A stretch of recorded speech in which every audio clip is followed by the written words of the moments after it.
nama Tuhan, saudara-saudara. Tuhan Yesus baik selama-lamanya. Kita bisa bertemu lagi dalam ibadah raya pada hari ini, semua karena kebaikan Tuhan dan kasih setia dalam hidup kita. Mari kita satukan hati kita bersama-sama, kita mau berdoa.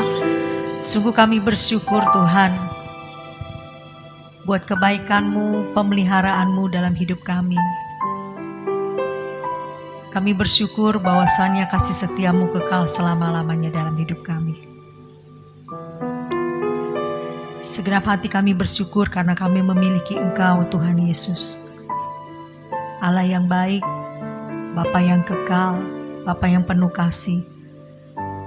Bapa yang selalu memperhatikan kami dan mempedulikan kami. Kami bangga memiliki Allah yang hidup. Saat ini kami bersatu hati, kami mau datang beribadah kepada Tuhan. Kami mau bawa pujian penyembahan kami, ucapan syukur kami ke hadapan-Mu ya Tuhan. Biar menjadi dupa yang harum di hadapan-Mu dan menyenangkan hati-Mu. Kuduskan dan layakkan setiap kami Tuhan untuk menghampiri Engkau. Dan kami undang Roh Kudus Engkau hadir di tengah-tengah kami, melawat ibadah kami pagi hari ini Tuhan. Kami percaya setiap kami yang lemah akan dikuatkan, yang sakit Tuhan akan disembuhkan, yang berbeban berat Tuhan berikan kelegaan. Mari datanglah kerajaan-Mu, jadilah kehendak-Mu di tempat ini seperti di surga. Terima kasih Bapa, di dalam nama Tuhan Yesus Kristus, kami siap untuk memuji Engkau, kami siap untuk menyembah Engkau. Haleluya, amin. Puji Tuhan, haleluya saudara. Tuhan memberikan kita kegirangan dan sukacita yang melimpah setiap hari. Mari kita mau terima janji Allah dalam hidup kita.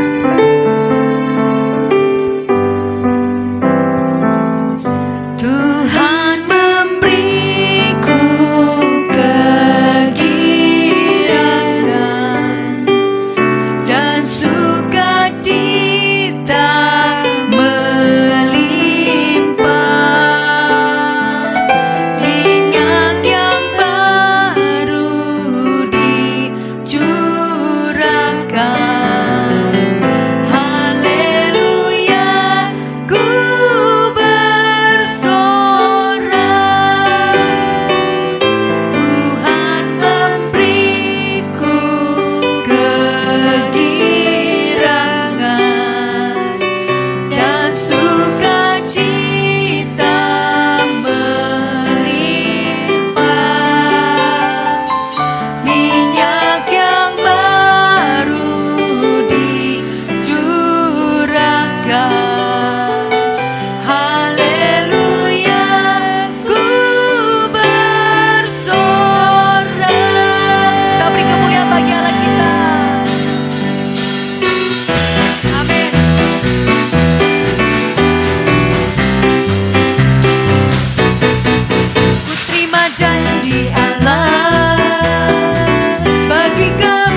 kuasa dari Raja Mulia untuk menaklukkan setiap pekerjaan si jahat. Haleluya.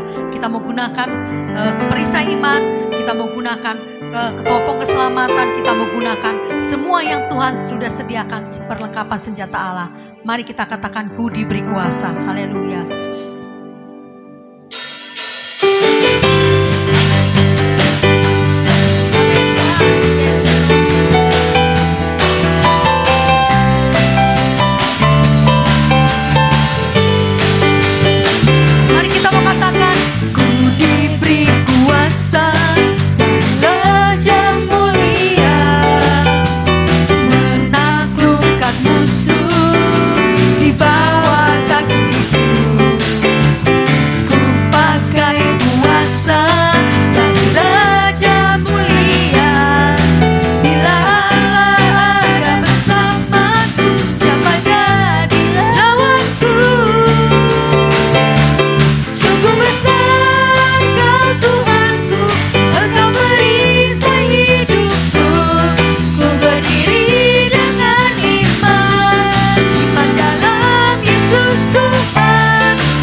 selalu ada di dalam-Mu.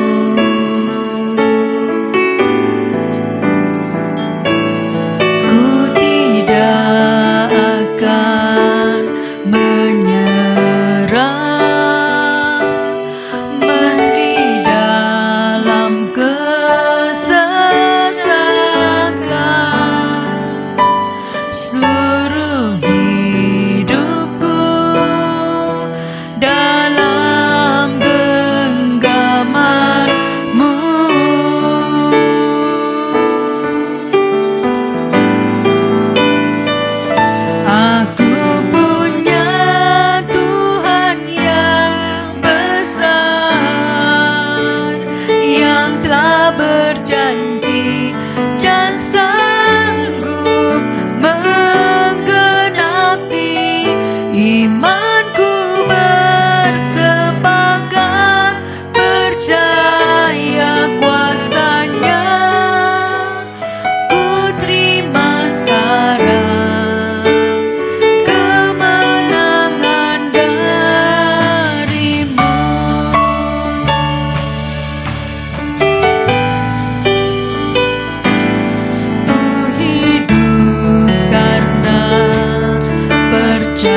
tanganmu di hadapan Tuhan, katakan Dia besar.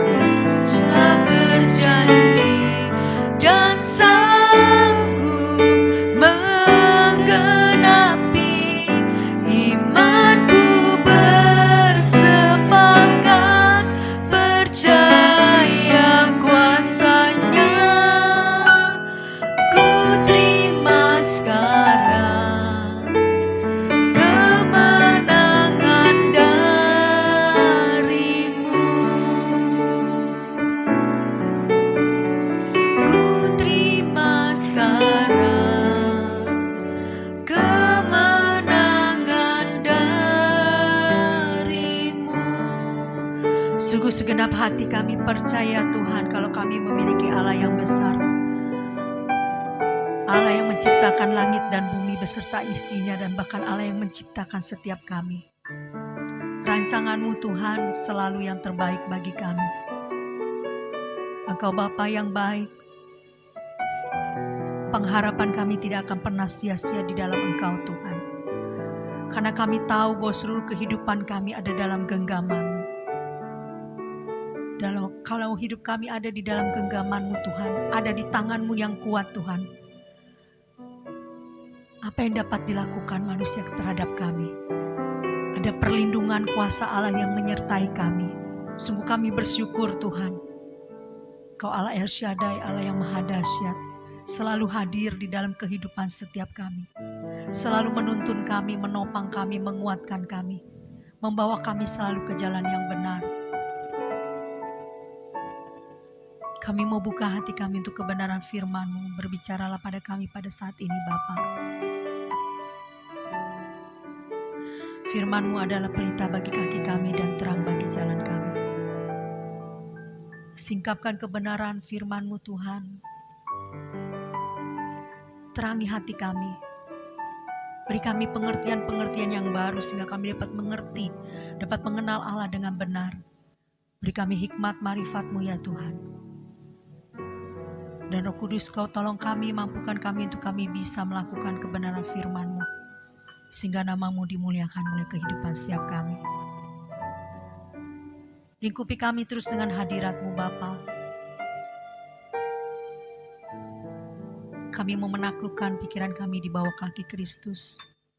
Biar Engkau yang beracara di tengah-tengah kami, dan urapi hamba-Mu yang akan menyampaikan kebenaran firman-Mu Tuhan. Biar firman itu Tuhan boleh kami terima dengan sukacita, bahkan berbuah lebat untuk kemuliaan nama-Mu. Kau pakai hamba-Mu, sembunyikan di balik salib-Mu, biar hikmat marifat daripada Allah saja menaungi dia, dan perkataan Allah saja yang disampaikan melalui bibir hamba-Mu ya Tuhan, untuk kami semua. Terima kasih Bapa, kami siap untuk menerima kebenaran-Mu, kami siap untuk diberkati melalui firman-Mu, dan kami siap untuk melakukannya. Terpuji nama-Mu Tuhan sekarang selama-lamanya. Hanya di dalam nama Tuhan Yesus Kristus, mari yang siap untuk mendengar dan melakukan firman Tuhan katakan amin. Haleluya. Shalom, saudara-saudari yang ada di GP KDI Family of God Pontianak. Apa kabar? Saya yakin semua saudara baik-baik, tentunya penuh dengan kebaikan dan kasih setianya Tuhan. Hari ini kita mau sama-sama mendengarkan firman Tuhan.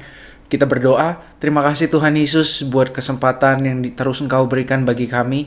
Setiap hari adalah anugerah di mana kami boleh semakin mengenal Tuhan, kami semakin masuk dalam rancangan Tuhan yang sempurna, terus menikmati pemberian Tuhan, tetapi juga bisa jadi berkat. Dan hari ini kami rindu Tuhan untuk mengenal Engkau, bicara melalui Yesus apa, biar Yesus bisa sampaikan bukan apa yang Yesus tahu, tapi sungguh-sungguh dari isi hatimu, dan ini bisa mengubahkan pola pikir kami, menjadikan kami anak-anak Tuhan yang merdeka, yang mengalami kuasa Tuhan, yang menjadi anak-anak Tuhan, dan hidup sebagai anak-anak Tuhan juga. Terima kasih Bapa, biar kami bisa mengenal isi hatimu. Di dalam nama Tuhan Yesus, kami berdoa dan mengucap syukur. Amin. Hari ini kita mau belajar tentang merdeka dalam hal keuangan. Untuk kita bisa merdeka dari sesuatu, kita harus tahu kebenarannya. Kan firman Tuhan katakan bahwa kebenaran akan memerdekakan kita, ya, bahwa kebenaran itu punya kuasa untuk melepaskan, karena di dalam kebenaran itu ada pengetahuan yang membuat kita semakin mengerti apa sih yang seharusnya kita lakukan dalam segala hal. Nah, kali ini kita pengen belajar tentang prinsip-prinsip tentang keuangan supaya kita bisa merdeka di dalam hal keuangan. Uang itu menjadi hal yang sangat tabu, apalagi buat di dunia pelayanan mungkin, atau mungkin di dunia pergerejaan. Ya, seringkali hal uang ini menjadi sesuatu yang sangat tabu sehingga kita di gereja jarang membahas uang, atau mungkin kita nggak enak untuk bahas uang gitu ya. Tapi kalau di luar gereja kita seringkali membahas uang. Karena apa? Uang ya salah satu alat tukar yang kita gunakan juga untuk kita bisa terus hidup. Belanja pakai uang, ya kan, kasih persembahan untuk pembangunan gereja pakai uang. Karena ya uang itu adalah mata uang itu adalah benda atau alat tukar yang disetujui oleh pemerintah untuk kita bisa melakukan jual beli transaksi apapun di seluruh dunia. Ya, dengan mata uang yang berbeda-beda tentunya. Di Indonesia ya rupiah. Tapi kita hari ini pengen belajar. Tuhan Yesus juga sering membahas tentang uang dalam Alkitab. Nah, kita harus mengenal prinsip-prinsip ini supaya kita bisa merdeka di dalam hal keuangan. Kita jadi orang Kristen yang bukan tutup mata tentang uang, tapi kita bisa dipercayakan sama Tuhan untuk mengelola dengan baik uang yang Tuhan berikan, dan kita juga bisa jadi berkat. Ya, jangan sampai kita diperhamba, jangan sampai kita kekurangan juga. Tuhan juga nggak mau kita kekurangan. Tapi fokus kita apa sih sebenarnya? Apakah kita hidup sebagai orang Kristen mengejar supaya kita bisa jadi kaya, supaya kita bisa diberkati secara finansial saja? Tentunya enggak. Tapi kita sama-sama belajar tentang prinsip-prinsip ini terlebih dahulu. Prinsip-prinsip tentang uang. Yang pertama, kita harus ingat bahwa kita adalah anak Tuhan. Ya, kita adalah anak-anaknya Tuhan. Kita anak-anaknya Tuhan, berarti uang itu hamba kita. Bukan kita yang diperhamba oleh uang. Jangan sampai kita diperhamba oleh uang. Jadi kita harus ingat prinsip yang pertama di dalam hal uang. Kita harus ingat identitas kita. Identitas ini menjadi penentu yang sangat-sangat krusial. Kalau kita lupa siapa kita di mata Tuhan, kita bisa-bisa jadi siapa kita di mata dunia gitu loh. Ya kan?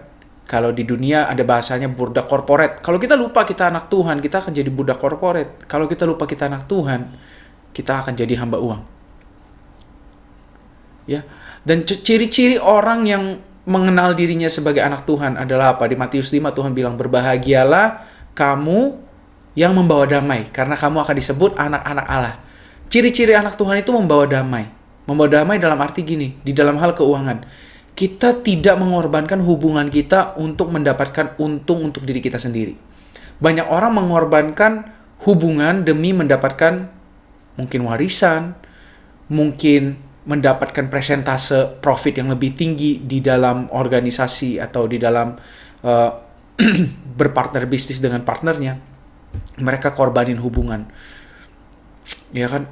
Kan gue yang udah investasi waktu lebih banyak, aku lebih banyak investasi waktu, aku lebih banyak ABCD, seharusnya aku dapat presentase seperti ini. Kamu keluar. Kita mengorbankan hubungan demi mendapatkan cuan, demi mendapatkan uang yang lebih banyak. Padahal Tuhan Yesus katakan di dalam Lukas 16 ayat 9. Lukas 16 ayat 9 Tuhan Yesus bilang begini. Lalu Yesus berbicara lagi, katanya, dengarlah, pakailah kekayaan dunia ini untuk mendapat kawan. Supaya apabila kekayaan dunia ini sudah tidak berharga lagi, kalian akan diterima di tempat tinggal yang abadi. Tuhan Yesus nggak bilang gini, saudara. Dengarlah, ya, pakailah kawan-kawanmu untuk mendapatkan kekayaan dunia. Enggak, Tuhan Yesus bilang pakai kekayaan dunia untuk mendapat kawan. Berarti apa? Hubungan itu lebih tinggi daripada penghasilan atau uang yang kita dapatkan. Jangan sampai kita mencari uang dan meninggalkan keluarga. Kita mencari uang untuk keluarga. Ya kan? Kita harus ingat kita anak Tuhan, kita bukan hamba uang, kita bukan diperhamba oleh uang, kita yang harus menjadi tuan atas uang kita. Jangan sampai kita dikontrol oleh pekerjaan, oleh uang. Kita harus ingat kita itu anak Tuhan, kita bawa damai dimanapun kita berada. Jangan sampai kita cari uang terus, lupa sama keluarga. Katanya padahal seharusnya penghasilan itu kita gunakan untuk mencukupi keluarga kita. Tapi ternyata apa yang terjadi? Hubungannya nggak cukup. Uangnya cukup, berkelimpahan secara materi, tetapi hubungan dengan anak berantakan, hubungan dengan istri berantakan. Karena apa? Karena kita lupa kita itu anak Tuhan, kita bukan hamba uang. Amin. Kita bukan hamba uang. Jadi ingat bahwa di dalam hubungan kita dengan sesama, kita harus mengutamakan hubungan di dalam apapun itu. Jangan sampai kita lebih memikirkan penghasilan kita sendiri. Ya memang tanda-tanda akhir zaman kan demikian ya. Gitu, orang-orang tuh lebih cintakan dirinya sendiri, kasih menjadi dingin, cinta akan uang. Ya itu hal-hal itu harus terjadi memang. Tapi ya jangan sampai kita menjadi golongan yang seperti itu. Kita punya hikmatnya, kita anak Tuhan. Amin. Dan ayo sama-sama kita belajar. Kalau kita anak Tuhan berarti kita bawa damai. Jangan sampai kita mengorbankan hubungan kita di keluarga, mengorbankan hubungan kita di gereja mungkin, atau mengorbankan hubungan kita dengan partner bisnis kita. Hanya karena kita ingin mendapatkan lebih. Hanya karena kita rakus mungkin. Kita harus ingat, kita adalah anak-anak Tuhan yang bawa damai. Gunakan uang untuk mendapat kawan. Jangan sampai mengorbankan kawan untuk mendapatkan uang. Ya, gunakan uang untuk membangun persaudaraan. Jangan korbankan persaudaraan untuk mendapatkan uang. Itu hal yang salah. Nah, prinsip yang pertama tadi, kita anak-anak Tuhan. Bukan kita yang diperhamba oleh uang, tetapi kita yang menjadi tuan atas uang kita. Amin. Jadi harus ingat itu sama-sama, bahwa kita harus menggunakan kekayaan ini untuk membangun perdamaian. Bukan mengorbankan perdamaian untuk mendapatkan uang atau kekayaan. Yang kedua, kita harus ingat bahwa kita ini pengelola, saudara. Jadi yang pertama kita anaknya Tuhan, yang kedua kita pengelola. Uang itu titipan Tuhan. Uang itu titipan Tuhan. Dan ada purpose Tuhan dari setiap pemberian. Tuhan kasih kita pemberian, ada tujuannya. Yang pasti untuk menggenapi visi dan rencana Tuhan. Nah, jadi kita butuh melibatkan Tuhan untuk menggunakan uang yang kita miliki. Amin. Ingat, tadi kan kalau kita pengelola berarti kita ini hamba. Ya, tuan kita itu Tuhan. Tuhan mempercayakan kepada kita. Dititipkan, kita harus mengelolanya dengan baik. Ayatnya di mana? Lukas 16 ayat 13. Tuhan bilang, tidak seorang pun dapat bekerja untuk dua majikan. Sebab ia akan lebih mengasihi yang satu daripada yang lain. Atau ia akan lebih setia kepada majikan yang satu daripada yang lain. Begitulah juga dengan kita, dengan kalian. Kalian tidak dapat bekerja untuk Allah dan untuk harta benda juga. Kita harus ingat, kita bukan kerja untuk harta benda, saudara. Harta benda itu dititipkan sama Tuhan karena kita sesungguhnya bekerja buat Tuhan. Ya kan, Tuhan kan adalah Tuhan kita, the Lord. Ya, Adonai. Bukan berarti Tuhan nuntut, enggak. Memang segala sesuatu yang Tuhan tempatkan di dalam kehidupan kita itu ada purpose dan tujuannya yang kita harus kelola dengan baik supaya visi dan rencana Tuhan digenapi melalui kita dan segala hal yang Tuhan titipkan pada kita. Contohnya siapa? Contohnya Yusuf. Ya, saudara, sering kita dengar cerita tentang Yusuf. Ketika dia menjadi pegawai, jadi tangan kanannya Firaun, Perdana Menterinya Mesir, ya dia mengelola dengan baik, dengan hikmat daripada Roh Kudus. Tuhan kasih mimpi kepada Firaun, Yusuf mendapat pesan Tuhan dari mimpi tersebut, menafsirkan, wah akan ada 7 masa kelimpahan, akan ada 7 tahun masa kesusahan. Apa yang dilakukan? Selama 7 masa kelimpahan itu, 7 tahun masa kelimpahan itu, Yusuf mengelola dengan baik, menabung 30% dari setiap kelimpahan-kelimpahan atau dari setiap panen yang mereka dapatkan. Supaya apa? Supaya di 7 tahun masa kesusahan mereka tetap bisa bertahan. Dan justru Yusuf jadi berkat buat keluarganya di tengah masa kesusahan itu. Karena apa? Karena dia mengelola dengan baik. Sama halnya dengan Yeremia. Yeremia juga demikian. Ya. Kalau kita baca di dalam Yeremia 32, nanti saudara boleh baca sendiri. Ya, Tuhan memerintahkan Yeremia untuk melakukan investasi yang kelihatannya tidak masuk akal. Ya, Tuhan bilang, belilah ladang yang di Anatot, di daerah Benyamin itu. Pada saat itu seharusnya itu bukan waktu yang baik untuk membeli ladang. Ya, seluruh negeri lagi menuju kehancuran. Tentara Raja Babel sudah mengepung Yerusalem. Dan ladang manapun yang dibeli Yeremia, itu nanti akan jadi punyanya orang Babel.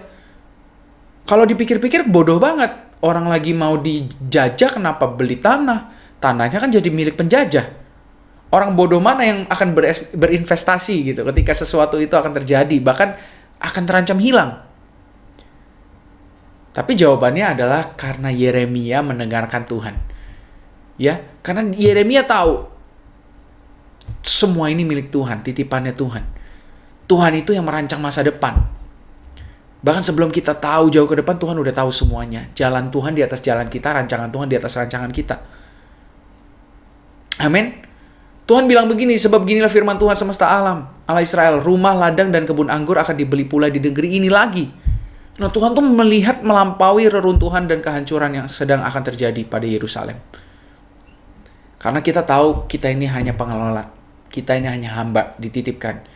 Saudara, kalau kita punya uang, kita harus ingat, ada dua kemungkinan. Berkat yang Tuhan kasih secara materi, itu bisa jadi roti, bisa jadi benih. Kita butuh hikmat Tuhan. Tanya Tuhan. Tuhan, ini roti atau benih? Kalau roti itu berarti apa? Roti itu yang bisa kita makan, mengenyangkan kita, memuaskan kita, memuaskan jiwa kita. Tapi ada beberapa hal yang Tuhan titipkan, itu harus jadi benih. Benih itu entah kita harus tabur di rumah Tuhan, tabur di pekerjaan Tuhan, tabur di keluarga kita, atau kita harus tabur di tempat investasi yang nantinya akan menjadi berkat untuk generasi. Seperti apa yang Yusuf dan Yeremia lakukan. Nah, kita butuh untuk melibatkan Tuhan. Seringkali kan ketika kita lagi kesusahan, kita cari Tuhan, Tuhan udah berkati, uangnya udah ada di tangan, kita udah gak libatin Tuhan lagi. Udah punya saya spend lah sesuka saya, kasih orang terus. Padahal gak semua yang Tuhan kasih itu benih. Ya, balik lagi ya, gak semua yang Tuhan kasih itu roti, gak semua yang Tuhan kasih itu benih. Buktinya apa? Banyak yang kita berikan tidak berbuah. Tidak berbuahnya apa? Tidak jadi dampak untuk orang yang diberikan. Itu contoh apa? Kita memberikan, kita pikir itu benih, ternyata itu roti, kita kasih ke orang lain. Dan apa yang terjadi? Orang itu, benih itu nggak bertumbuh, nggak menghasilkan apa-apa. Kebalikannya juga, kita pikir itu roti, kita makan benihnya. Kalau manusia makan benih itu ibaratnya kuaci, saudara. Coba saudara makan kuaci, kenyang nggak? Nggak kenyang. Satu plastik gitu gede juga nggak bakal kenyang, saudara. Kembung, ya kan? Tapi kalau kita tahu yang mana roti, yang mana benih, saudara, itu akan dahsyat. Kenapa? Pengelolaan kita jadi nggak sia-sia. Apa yang kita makan mengenyangkan kita.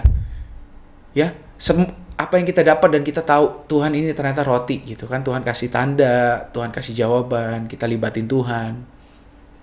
Apa yang kita makan itu mengenyangkan kita. Apa yang kita tabur itu berbuah jadi dampak, bahkan membuat orang-orang mengenal Tuhan. Jadi libatin Tuhan, dalam memberi pun melibatin Tuhan. Ketika uangnya sudah kita terima, berkat materi itu kita terima, jangan kita pikir ini udah punya kita. Ingat, kita pengelola. Kita tanya Tuhan lagi. Saya kasih kesaksian, saudara. Ya, saya sama istri udah rindu banget untuk bisa membeli sesuatu. Ya, kita sudah menantikan beberapa tahun. Tuhan kasih kita berkat secara finansial. Nominalnya cukup untuk beli hal itu.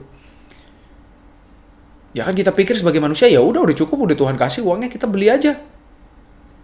Tapi saya dan istri belajar untuk melibatkan Tuhan. Kita bertanya-tanya seperti ini. Oke, memang uangnya kita punya, tapi apakah ini berkenan? Apakah ini yang Tuhan mau?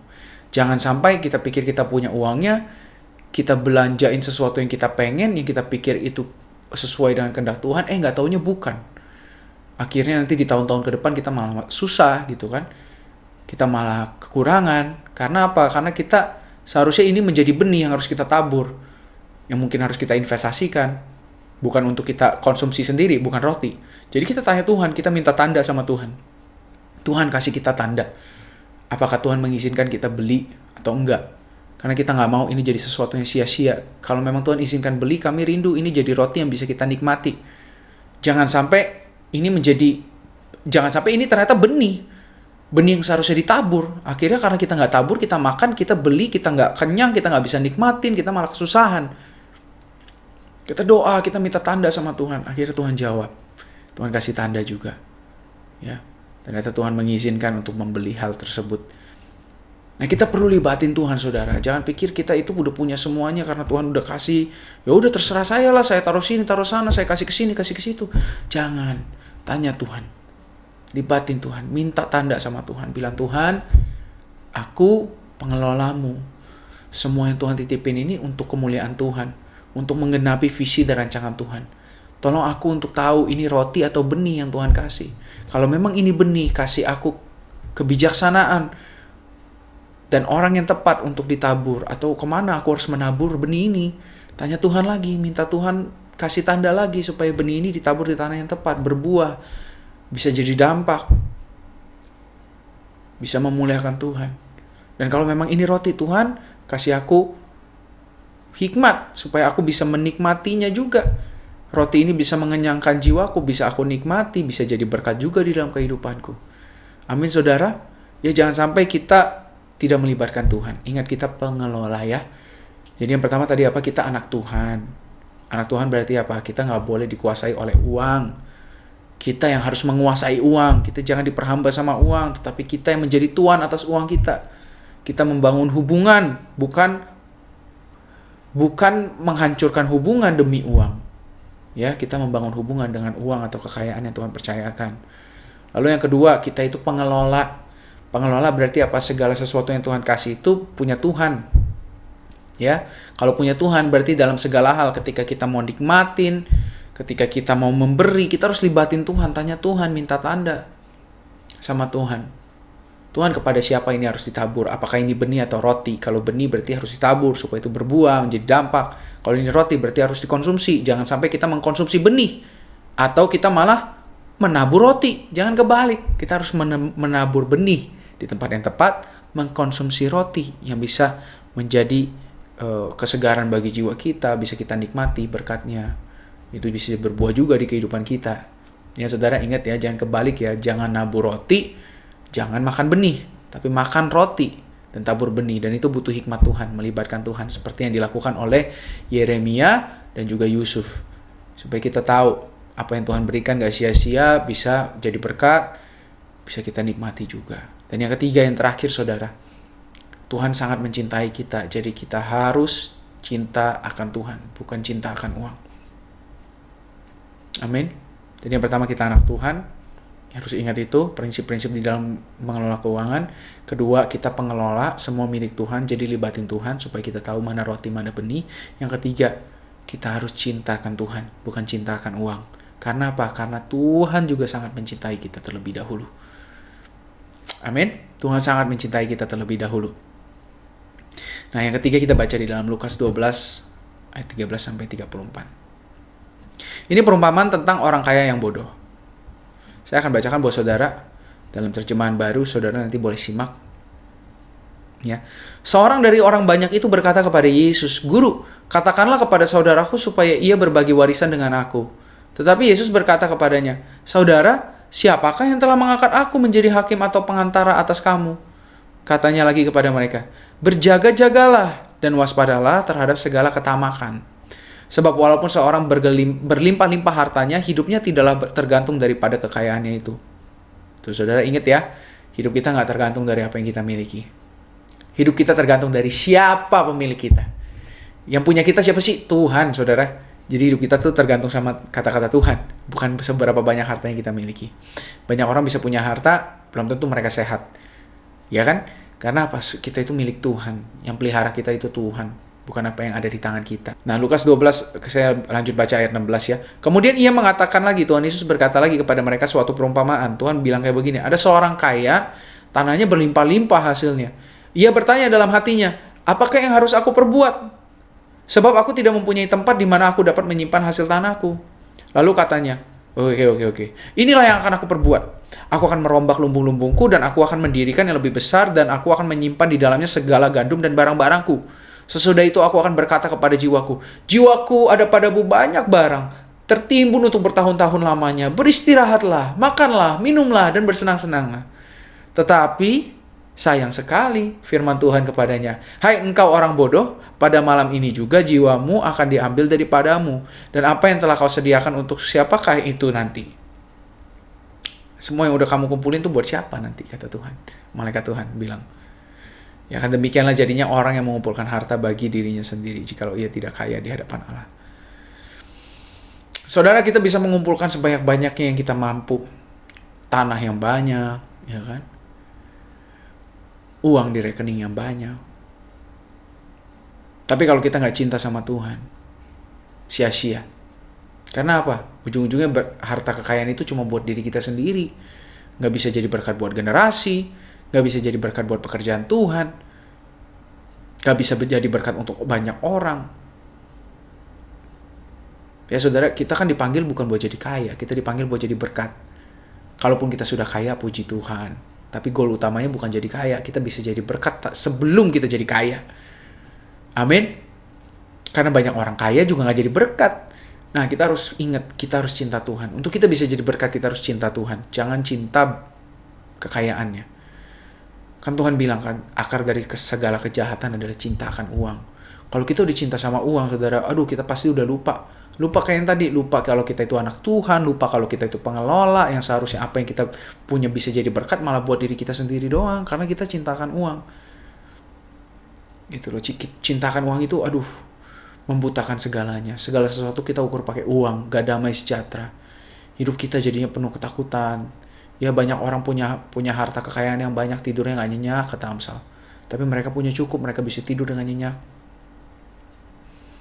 Kita harus ingat, Tuhan itu sayang banget sama kita. Jangan sampai kita diperhamba oleh uang karena cinta akan uang. Tapi puji Tuhan, Tuhan kasih antidotnya, saudara. Tuhan kasih antidot itu apa ya bahasanya ya? Penanggulangannya. Gimana caranya supaya kita nggak tamak, supaya kita nggak cinta akan uang. Ternyata saudara, kalau kita baca sama-sama nih di ayat berikutnya, ini hal yang sangat mengejutkan. Cinta akan uang atau ketamakan itu ternyata lahir dari kekhawatiran. Kita baca sama-sama ya, ayat 22. Firman Tuhan bilang kayak begini, Yesus berkata lagi kepada murid-muridnya, karena itu aku berkata kepadamu, jangan khawatir akan hidupmu, akan apa yang hendak kamu makan, dan jangan khawatir juga pada tubuhmu akan apa yang hendak kamu pakai. Hidup lebih penting daripada makanan, tubuh lebih penting daripada pakaian. Perhatikan burung-burung gagak yang tidak menabur dan tidak menuai dan tidak mempunyai gudang atau lumbung, namun demikian diberi makan oleh Allah. Betapa jauhnya kamu melebihi burung-burung itu. Siapakah di antara kamu yang karena kekhawatirannya dapat menambahkan sehasta pada jalan hidupnya? Jadi jikalau kamu tidak sanggup membuat barang yang paling kecil, mengapa kamu khawatir akan hal-hal lain? Perhatikanlah bunga bakung, gak memintal, gak menenun, namun aku berkata kepadamu, Salomo dalam segala kemegahannya pun tidak berpakaian seindah salah satu dari bunga-bunga itu. Jadi jika rumput di ladang yang hari ini ada dan besok dibuang ke dalam api, demikian didandani oleh Tuhan, terlebih lagi kamu. Kita orang-orang yang seringkali kurang percaya. Jadi janganlah mempersoalkan apa yang akan kamu makan atau minum, jangan lagi cemas hatimu. Semua itu dicari bangsa-bangsa di dunia ini yang tidak mengenal Allah. Akan tetapi Bapamu tahu bahwa kamu memang memerlukan semuanya itu. Tetapi carilah dahulu kerajaannya, maka semuanya akan ditambahkan juga kepadamu. Saudara, ingat. Ternyata ini tuh jadi sebuah kesatuan. Tuhan Yesus kan bilang, oleh karena itu. Sebelumnya Tuhan bilang, ya demikianlah jadinya orang yang mengumpulkan harta untuk dirinya sendiri. Oleh karena itu, supaya kita gak ngumpulin harta buat diri kita sendiri, kita gak jadi tamak, gak jadi rakus, jangan khawatir. Seringkali kita terlalu khawatir, aduh harus punya dana pensiun, aduh harus punya begini, harus punya begitu. Kita harus mengelola dengan baik. Yes, karena apa tadi? Yang prinsip kedua, kita itu dititipin sama Tuhan. Tapi jangan sampai kita mengelola bukan karena kita menyadari kita dititipkan sama Tuhan, tapi kita mengelola karena kita ketakutan. Itu hal yang salah. Jangan di-drive oleh ketakutan. Kita mengelola apa yang Tuhan berikan. Drive-nya adalah karena kita tahu ini milik Tuhan. Jadi kita mau ini dimaksimalkan, ditabur di tempat yang tepat, dikonsumsi dengan tepat. Tetapi jangan sampai kita jadi ketakutan. Ya kalau kita ketakutan, kita jadinya rakus. Apa yang sudah Tuhan kasih berasa kurang. Aduh kurang Tuhan, ntar kalau kayak begini gimana?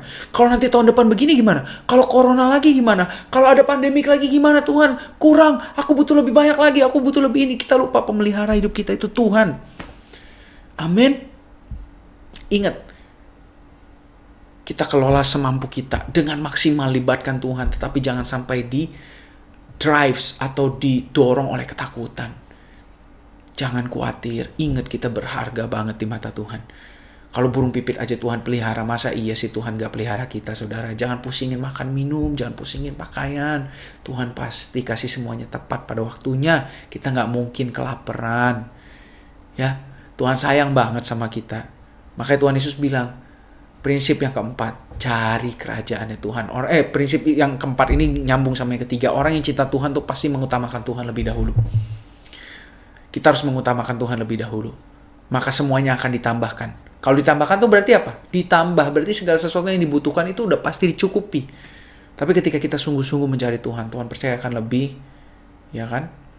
Tentu akan tambahkan lagi. Untuk apa? Untuk kita kelola lagi. Untuk bisa kita nikmati dan juga bisa jadi benih yang ditabur. Untuk jadi berkat buat banyak orang. Amin, saudara. Saya akan tutup dengan ini ya. Tuhan Yesus bilang lagi di ayat berikutnya. Jadi janganlah takut. Hai kamu kawanan kecil. Karena Bapamu telah berkenan memberikan kamu kerajaan itu. Tuhan tuh berkenan banget untuk memberkati kita. Memberikan kita kerajaan Allah. Kerajaan Allah itu apa sih? Pewahyuan tentang pimpinan Roh Kudus di dalam hidup kita. Sehingga hidup kita itu berdampak sesuai dengan rancangan dan kehendaknya Tuhan. Ya. Kata Tuhan, jual semua milikmu, berikan ke sedekah. Ayat 33, jualah segala milikmu dan berikanlah sedekah. Buat bagimu pundi-pundi yang tidak dapat menjadi tua. Suatu harta di sorga yang tidak akan habis, yang tidak dapat didekati pencuri, yang tidak dirusakkan oleh ngengat. Karena di mana hartamu berada, di situ juga hatimu berada. Pastikan Tuhan yang menjadi harta kita. Karena sisanya titipan. Ya saudara, jual segala milikmu. Intinya gini, jangan terikat pada apa yang kita miliki. Beri apa yang harus diberi. Konsumsi apa yang harus dikonsumsi. Buat pundi-pundi yang tidak terhingga di surga. Dengan cara apa? Gunakan uang untuk menggenapi visi dan tujuan Tuhan di hidup kita. Bukan malah kita korbanin visi dan tujuan Tuhan demi mendapatkan uang. Oke saudara, itu saja pesan-pesan hari ini. Jadi sama-sama kita ingat lagi ya, kita review lagi dari awal. Yang pertama, kita anak Tuhan. Kita anak Tuhan berarti apa? Kita harus bawa damai. Gunakan uang untuk membangun perdamaian. Jangan korbankan perdamaian untuk mendapatkan uang. Amin saudara. Gunakan uang untuk membangun kerajaan Tuhan. Gunakan uang untuk menggenapi visi dan rencana Tuhan. Jangan korbankan visi dan rencana Tuhan untuk mendapatkan uang. Yang kedua, kita itu pengelola, semua milik Tuhan. Semua milik Tuhan. Kita harus melibatkan Tuhan dalam mengelolanya. Minta hikmat supaya kita tahu mana roti, mana benih. Mana yang harus kita konsumsi, mana yang harus kita investasikan atau kita tabur. Libatkan Tuhan. Entah itu kita tabur untuk gereja, ataupun untuk hari tua, untuk generasi, atau mungkin untuk keluarga. Kita harus libatin Tuhan. Jangan sampai kita memakan benih dan menabur roti. Pastikan kita menabur benih dan memakan roti. Makanya kita butuh hikmat Tuhan. Ingat, kita pengelola, semua punya Tuhan. Dan yang ketiga, cinta akan Tuhan. Dalam mengelola, dalam prinsip kita, dalam prinsip keuangan kita harus cinta sama Tuhan. Jangan cinta sama uang. Amin. Karena gimana caranya supaya kita bisa cinta sama Tuhan? Tadi kata firman Tuhan, jangan khawatir. Tuhan yang pelihara hidup kita. Ya, kita mengelola bukan didorong oleh ketakutan. Mengelola didorong oleh pengetahuan bahwa kita itu pengelola. Jangan sampai kita mengelola uang karena ketakutan. Akhirnya kita berasa kurang terus, kita jadi rakus, kita pengen lebih untuk diri kita sendiri. Tetapi ingat, Tuhan lebih dahulu mengasihi kita, Tuhan yang pelihara hidup kita, Tuhan yang memastikan kita hidup cukup, gak akan kekurangan. Dan kita bisa jadi berkat. Nah, di situ kita gak akan cinta sama uang, tapi semakin cinta sama Tuhan. Dan kita terus cari kerajaan Tuhan. Karena kita cinta akan Tuhan, kita menyadari Dia segala yang kita butuhkan Tuhan cukupi, kita pasti cari Tuhan, cari kerajaannya lebih dahulu. Semuanya Tuhan tambahin. Kalau nggak ditambahin pun nggak apa-apa, yang penting kita dapat kerajaannya, kita dapat pimpinannya, dan rancangan Tuhan digenapi atas hidup kita lewat segala hal yang Tuhan titipkan. Amin. Tuhan berkati kita semua, biar kita menjadi orang-orang yang bisa merdeka dalam hal keuangan, dan kita bisa menjadi seperti Yusuf dan juga Yeremia yang peka, dan bisa jadi berkat buat banyak orang, banyak generasi melalui segala hal yang Tuhan titipkan. Dan Tuhan dimuliakan. Terima kasih Bapa untuk semua berkat-Mu, untuk firman-Mu, untuk kebaikan Tuhan. Engkau gak pernah gak berkati kami. Engkau selalu berikan yang terbaik. Yesus aja Tuhan berikan, masa iya yang lainnya yang kami butuhkan Tuhan gak kasih. Pasti Tuhan kasih. Tapi mampukan kami untuk terus ingat, supaya kami mampu menjadi anak-anak Tuhan yang membawa damai, bukan menjual kedamaian atau mengorbankan kedamaian demi mendapatkan uang. Kami mau membangun hubungan dengan segala hal yang Tuhan percayakan, materi-materi yang Tuhan percayakan. Jangan sampai kami malah mengorbankan hubungan demi materi. Dan kami mau supaya uang yang kami punya ini bisa menggenapi visi dan rancangan Tuhan, bukannya menjual visi dan rancangan Tuhan demi uang. Dan mampukan kami Tuhan untuk melibatkan Engkau, karena kami hanya pengelola. Segala sesuatu yang Tuhan titipkan itu ada tujuannya yang harus kami genapi. Yang harus Tuhan genapi melalui kami. Ada tujuan, ada rencana Tuhan yang harus kami genapi. Kami hanya pengelola, karena itu berikan kami hikmat. Mampukan kami untuk melibatkan Engkau, supaya kami tahu mana yang kami bisa konsumsi sebagai roti, mana yang kami harus tabur sebagai benih. Jangan sampai kami jadi anak-anak Tuhan yang salah dalam mengelola keuangan. Yang seharusnya kami tabur malah kami makan, yang seharusnya kami makan malah kami tabur. Berikan kami kebijaksanaan, karena semuanya itu dari Tuhan dan milik Tuhan. Kami hanya hamba, kami hanya pengelola. Dan yang ketiga Tuhan, mampukan kami untuk terus jatuh cinta sama Engkau, bukan cinta sama uang. Karena kami percaya Engkau yang pelihara hidup kami gak perlu takut. Kami mau mengelola bukan karena ketakutan, tapi kami mengelola karena kami tahu kami hamba Tuhan. Karena itu biar kami mengelola dengan baik, kami gak jadi rakus, tetapi kami terus murah hati, memberi di tempat yang tepat, dan itu bisa jadi dampak, dan kami terus mencari Tuhan setiap hari. Karena kerajaan Tuhan itu yang seharusnya kami terus rindukan. Pimpinan Tuhan, pimpinan Roh Kudus, itu yang memampukan kami untuk menggenapi visi dan rencana Tuhan yang indah, dan bisa memberkati banyak orang, dan bisa jadi kemuliaan Tuhan yang bisa dilihat orang-orang juga. Terima kasih Bapa. Hanya di dalam nama Tuhan Yesus kami mengucap syukur dan berdoa. Amin. Tuhan Yesus berkati kita semua. Shalom.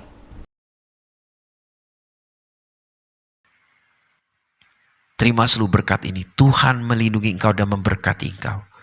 Tuhan menyinari engkau dengan wajahnya dan memberikan engkau kasih karunia. Tuhan menghadapkan wajahnya kepadamu dan memberikan engkau damai sejahtera.